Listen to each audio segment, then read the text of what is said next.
Been a long time since I've done a review. Well, let's crack one out, shall we?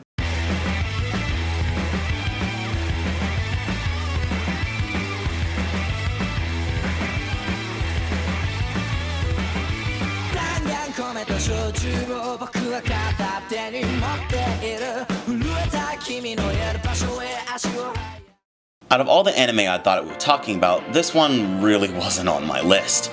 We can all agree that Sword Art Online has its flaws, but giving credit to where credit's due, the series is sort of responsible for anime's upbringing in 2012. When the original anime came out, it was a huge hit, and even I have to admit I was a diehard fan at first. Many of the people I know today got their start in anime from Netflix advertising the show. A lot. But as the show continued to gain popularity, we as anime fans took a step back and realized, wait a minute, this show has some serious flaws. Many fans began to display their dislike for the series, turning the franchise into a guilty pleasure for those who actually enjoyed it. Basically, SAO became the twilight of anime.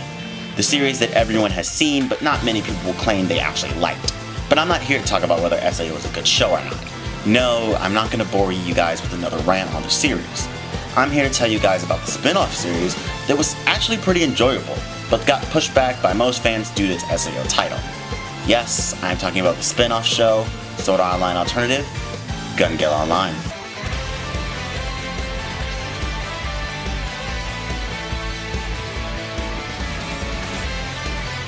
I'm RJ Lane from On The Rise, where we discuss anime and video game related topics.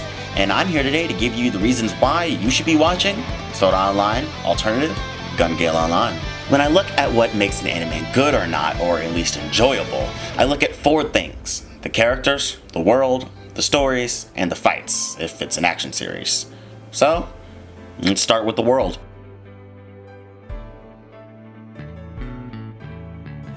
The world of this show is probably its weakest asset. Not because the world building is laid out bad or anything, but because the show relies on the pretense that you already know the world of the franchise. Which isn't necessarily a bad thing, it's just that the other installments of the franchise didn't get the best reviews. They sucked! Excuse me. But if you ask me, the show has little need for its world building because the outside world is kind of irrelevant to a story like this. Most of the show's quote-unquote world building comes from explaining the mechanics of the game and how it is played, because unlike the original series, the focus isn't on how the game affects real life. In fact, the show takes the exact opposite approach. It focuses on the message that people shouldn't let the game affect their real lives. This gives the show a different feel than the original SAO, because most of the cast, besides r.t.o, don't treat the game as if it was life or death.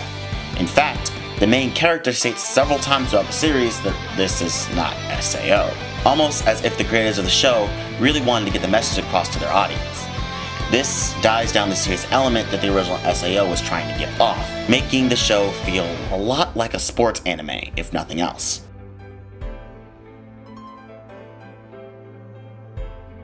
The story was set up in a way that brings most action lovers like myself to any show. Yes, it was a tournament arc setup. Damn, I fell for it again. But honestly, tournament arcs are the best, if done right. They have amazing characters to show off their skills in front of a lesser audience that literally react to everything they do. It's a great way to throw together some amazing action scenes, and boy did the animators know that. The story really isn't that complicated at all. Len, a short chibi girl in the game, is actually pretty tall in real life, so she uses the game to deal with her insecurities and basically just have fun in her dream body. There, she meets r.t.o, a character who takes GGO Online way too seriously for her own reasons. One day, r.t.o claims that if she dies in the tournament, she'll kill herself in real life. So, r.t.o's bodyguard hires Len to beat r.t.o in order for r.t.o to lose to someone she respects and not take her own life, thus ensuring the tournament arc. I understand that I went by that really fast, but hopefully you caught up. Remember when I said the underlying meaning of the show was that the game shouldn't be taken seriously? Well, this is why the characters work so well within the show. Even r.t.o, the one that takes the game too seriously, works well within the show. Now don't get me wrong, it's not as if the characters are not trying to win. Most of them just understand that at the end of the day, this is just a game.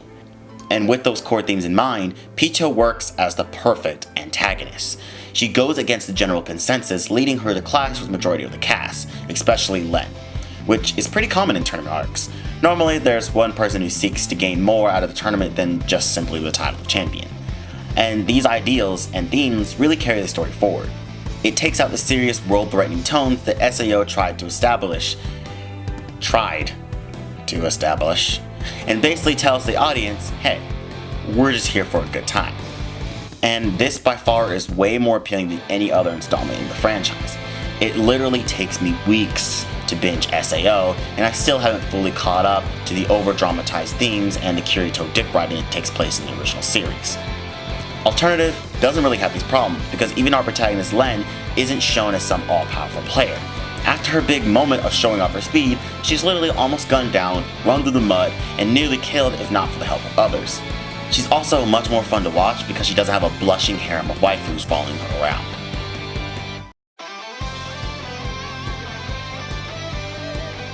The fight scenes speak for themselves.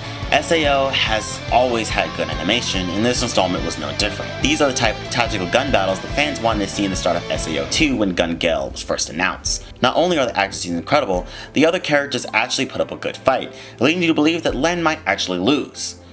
I am not gonna spoil the ending. If she wins or not, go watch the show. Although not as detailed due to the show relying on viewers seeing previous installments of the franchise, the fights do give me a tactical feel like Hunter x Hunter and World Trigger did. By the way, we have a whole World Trigger review.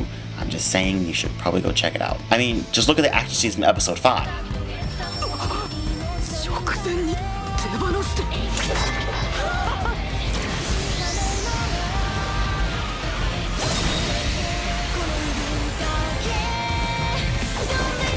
The choreography and animation are amazing, and as the series goes on, the characters don't just win the battles because they're just that good at the game. Looking at you, Jesus-kun. No, they actually develop strategies as teams and proceed to carry them out. You know, like real people would do in actual games. All in all, I enjoyed the fight scenes. They kept me on my toes, and it was actually surprising to see how the final battle ended. Once again, not gonna spoil it for you, go watch the show.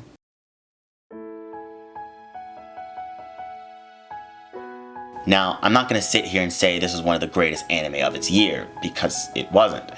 It has its flaws like any other show, but what I am going to say is that it was fun to watch, and like Sword Art Online The Bridge, it gives the franchise some redemption. This anime doesn't deserve to be a guilty pleasure like its sister series. It deserves to be enjoyed and watched in the open. It deserves its own credit. Plus, there is no Kirito in this series at all, so that is a big bonus. And that's all for me today. So if you guys enjoyed this video, then don't be afraid to hit that like button. And if you want more content like this, then hit that subscribe button as well. And check out all our other anime related videos. And if you want me to review a certain anime, then leave a comment below. We're working on a lot of great stuff like more top 10 and reviews. So if you want to keep up with us here on The Rise, links to all our social media are in the description. And by the way, our Instagram posts daily with your favorite anime, comic, and video game pictures, debates, and theories. So, if you like that kind of stuff, then go check it out. Thanks for watching. You already know who I am. I'm RJ Lane, and this has been On The Rise.